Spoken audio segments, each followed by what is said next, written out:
మంజు, భక్తుల మాట నేను జవదాటలేను.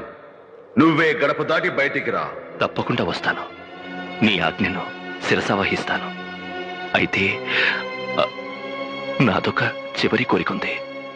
తీరుస్తావా స్వామి? శంభో అని అంటే చాలు రాటు తేలిన రాక్షసుల కోర్కెలే తీర్చి భోళాశంకరుడు అనిపించుకున్నవాణ్ణి. కోటి లింగాలలో నన్ను నిలబెట్టిన వాడివి. నీ కోరిక కాదంటానా? ఏమిటో అడుగు. అన్నపూర్ణాదేవి సాక్షిగా తీరుస్తాను. దయామయ్య, దయచేసి ఇంట్లోకొచ్చి నా ఆతిథ్యం స్వీకరించు. ఎలా?